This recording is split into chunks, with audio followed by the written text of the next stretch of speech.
Vítaj na mrazivej ceste. Ospravedlňujem sa vám s dvojdňovým meškaním tohto videa, ale mal som veľa roboty reálnej mojej práci a až dneska som sa dostal k tejto 5. epizóde. Musím povedať toľko k nej, že čakal som od nej určite viac, než sme dostali. Nebola zlá, ale keď som v minulej epizóde hovoril, že to je zatiaľ najhorší diel, tak musím sa opraviť.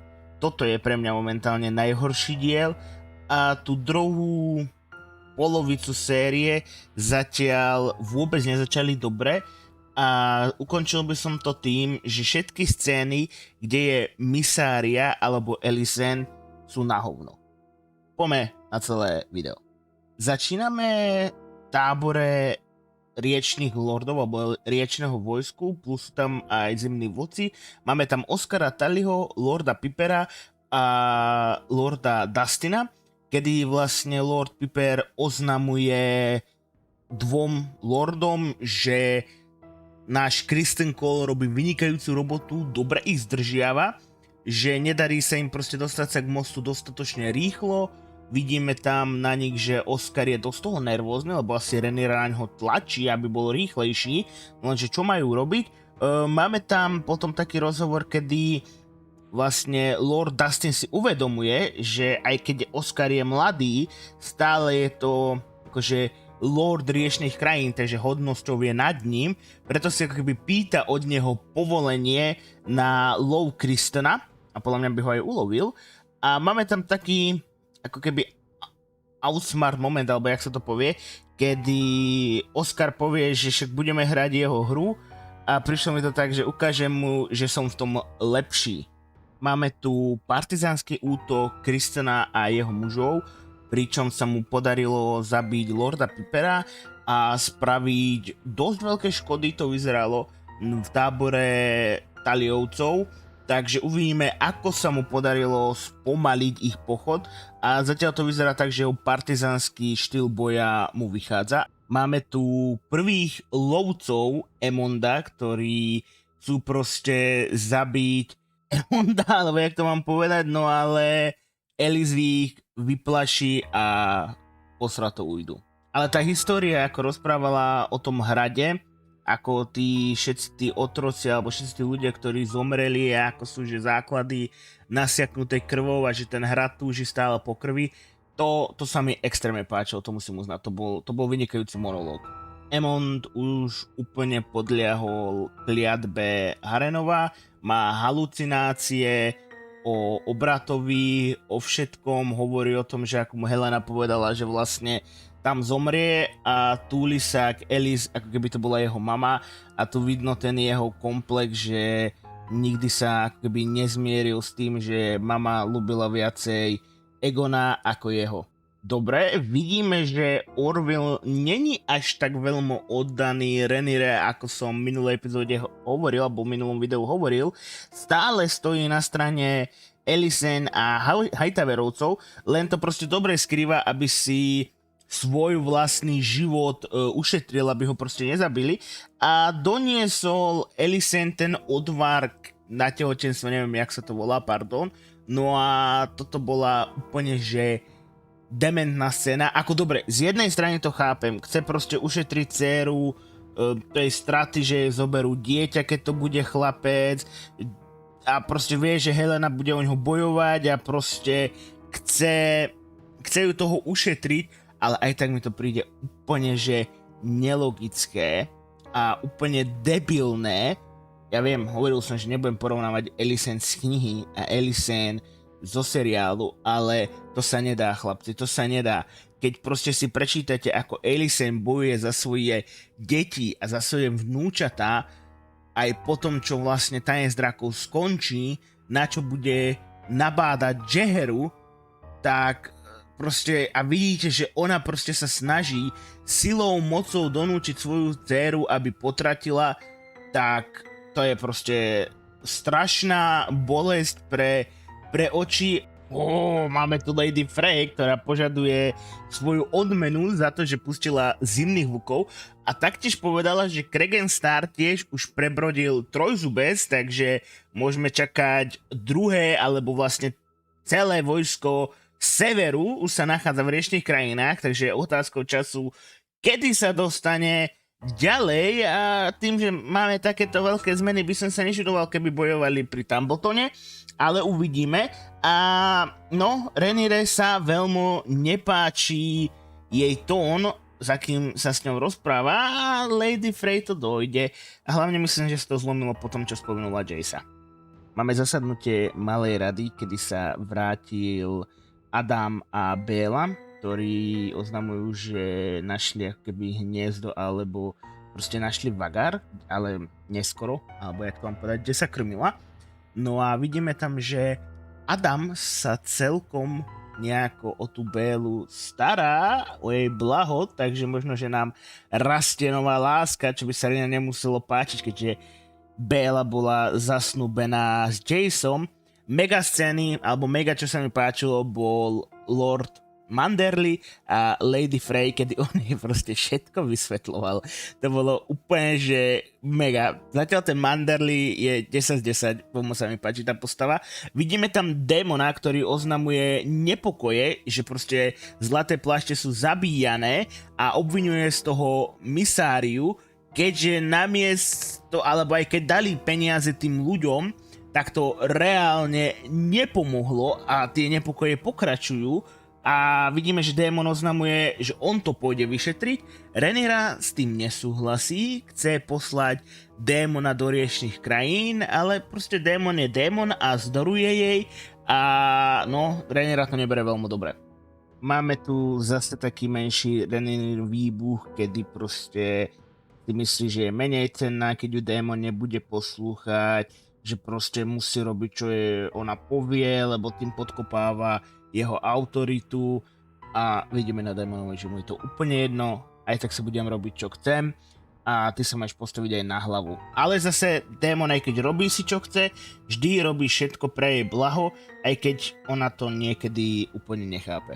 Máme oznámené, že sa Joffrey vrátil z údolia a toto ma dosť zaskočilo, že Rhaenyra za ním hneď nešla, ale možno je to spôsobené tým, že má o ňoho strach a aj Corlys pochybnil jeho legitimitu. Nápis bol, že je kráľovna bastardov, takže možno, že teraz veľmi ani nechce, aby všetci vedeli, že je v meste, lebo sa o neho bojí.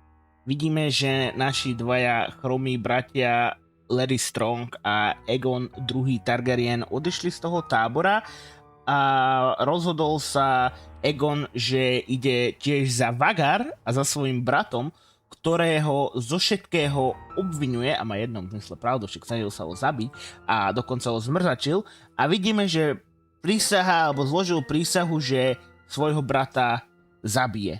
Larys tam je a počúva to a asi mu už dochádza trpezlivosť s ním. Nebudem vám klamať.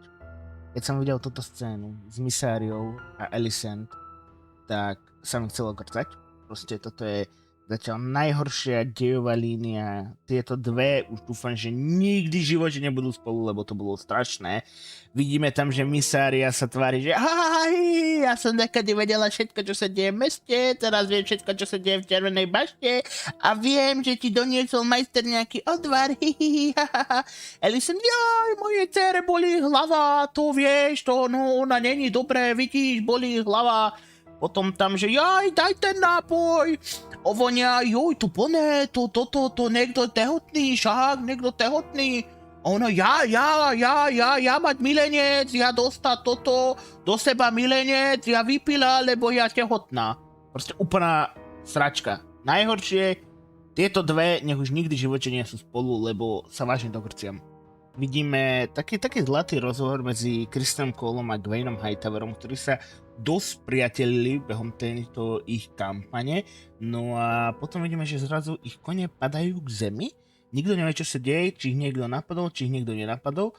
No a potom si všimnú, že sú na zemi tie bodce, ktoré vlastne koňom zabraňujú prechode, alebo proste kon na to vstúpi a kon skončil. No žiaľ Bohu, taká je realita. a Gwaine má úplne zhrozený, vystrašený výraz a spýta sa, že ako je možné, že ich rieční lordi predbehli.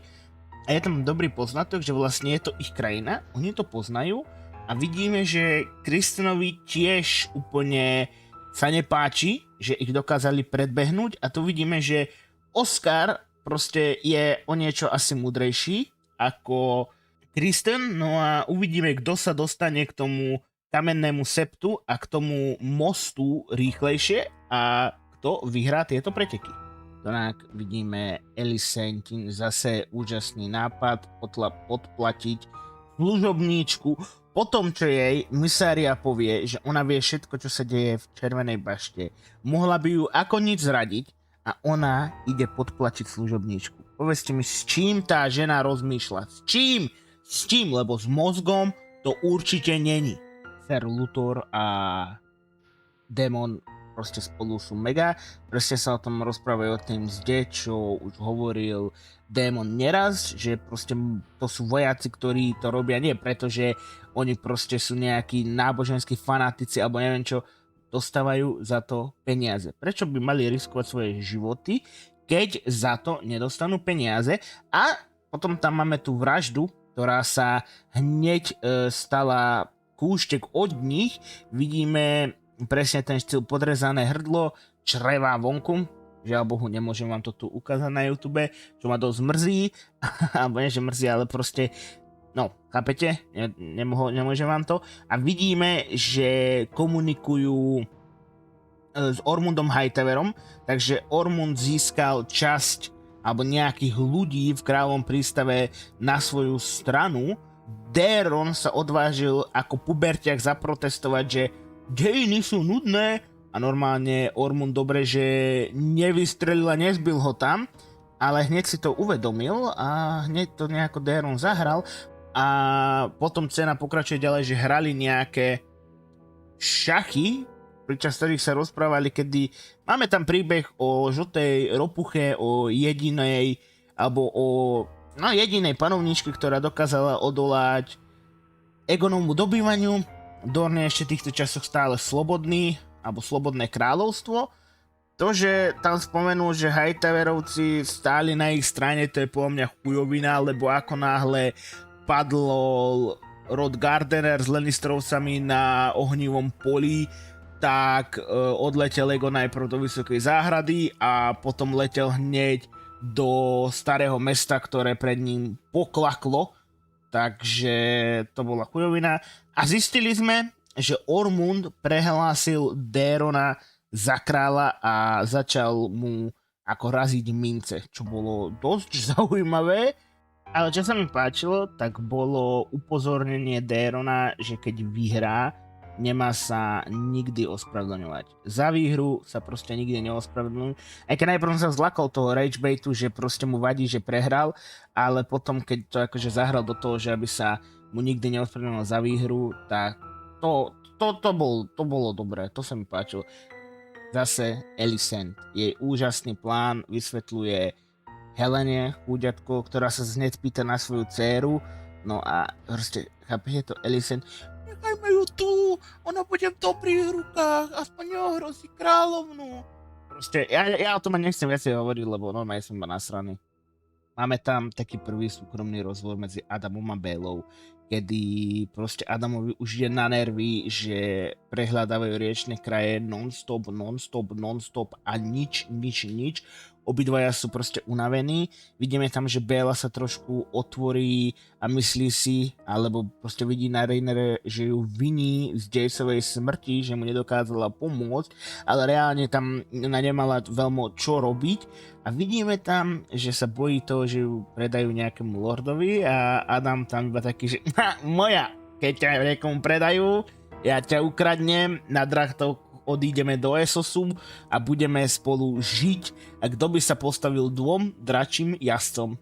No, takže ja vám hovorím, medzi nimi niečo bude. Máme tam zase Emonda pod vplyvom Harrenhalu a Ellis.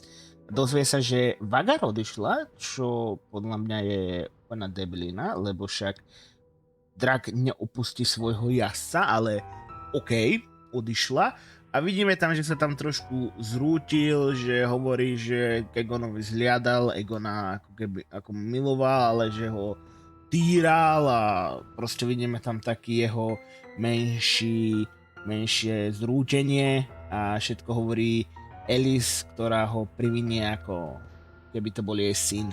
No a tuto máme zase opačný pohľad na tú celú vec, kedy má breakdown Egon, obvinuje zo všetkého Emonda, že Emond bol vo všetkom lepší, že mama ho mala radšej, že otec ho mal radšej a on sa musel len prizerať, aké on má úspechy a neviem čo, ale páčilo sa mi, ako Larys otvoril ústa, povedal mu, že za všetko si môže byť sám, že bol zlý král a ešte horší človek. To sa mi páčilo, že nabral na to vajcia.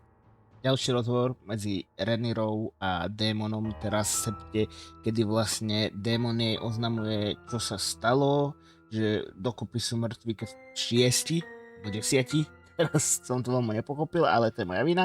A hľadajú vinníka. Démon si myslí, že by to mohla byť Viera a najvyšší septon, keďže dá sa povedať, že postavil sa proti Rhaenyre.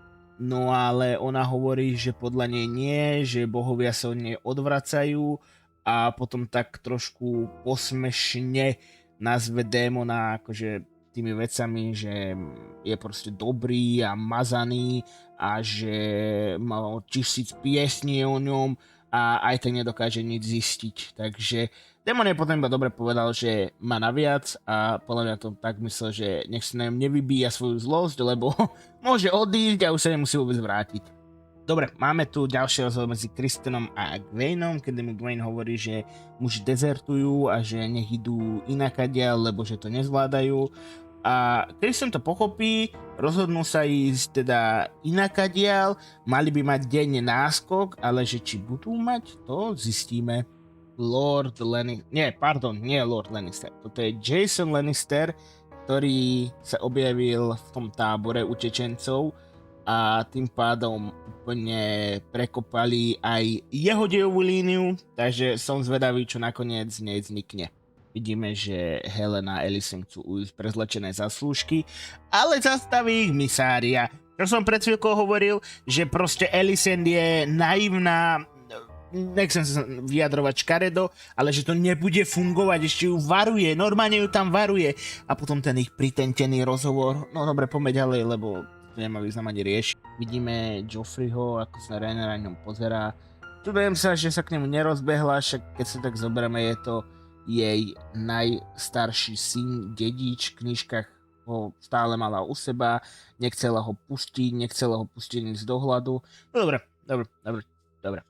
Vidíme náročný pochod Cristona, Gwayna a ich mužov a že veľa to ani nezvláda. No, je to náročná tá partizánska bitka. Není to len udreš, ujdeš, ale vážne presúvať sa lesom, presúvať sa tak, aby ťa nevideli.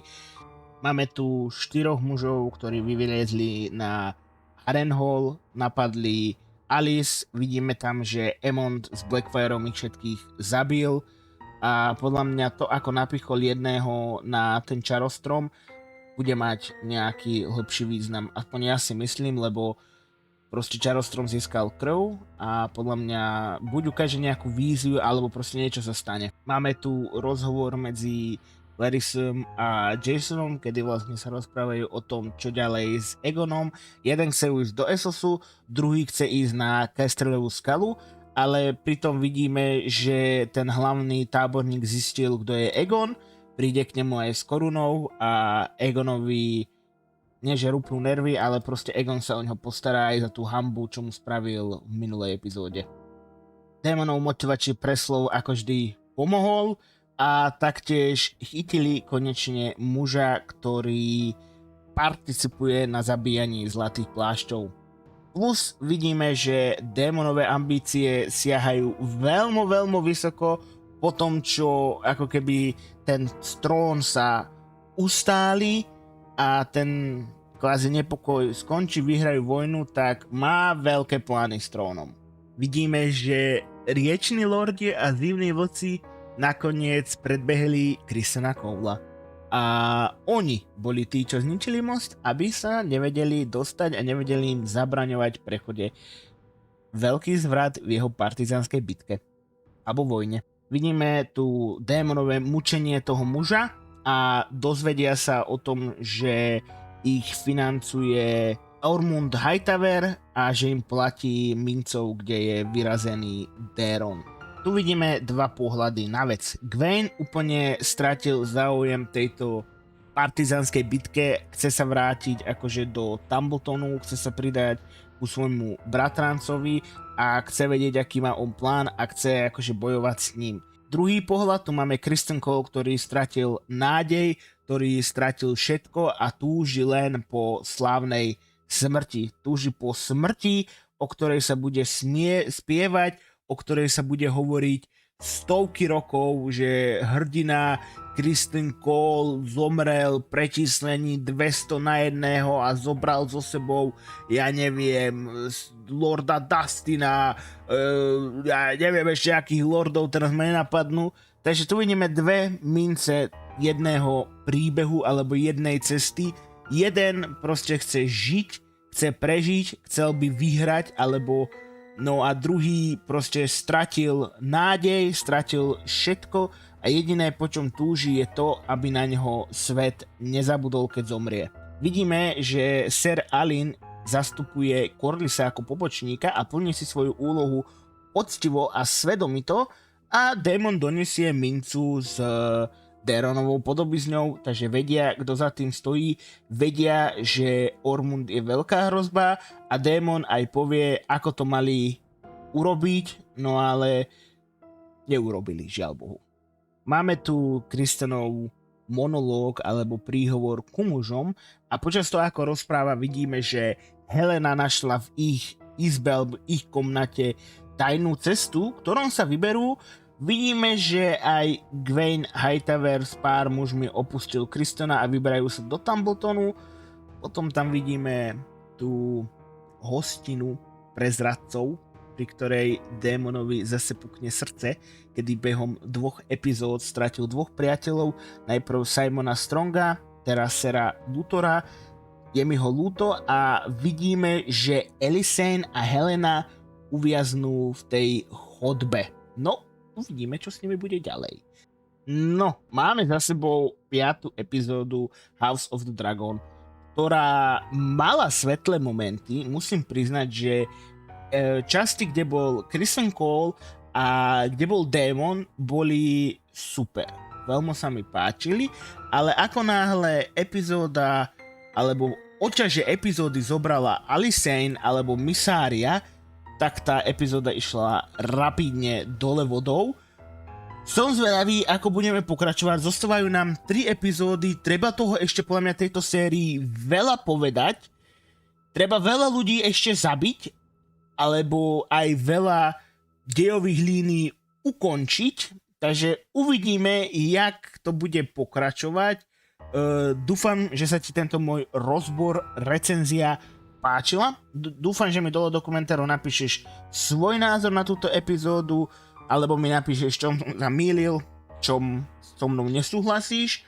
Taktiež dúfam, že zanecháš like, že budeš toto video zdieľať, aby sa dostalo čo najviac ľuďom, aby môj kanál mohol rásť, aby som toto mohol robiť aj full time a čo najviac. A nezabudni, cesta je možno mrazivá, ale nikdy po nej nepôjdeš sám.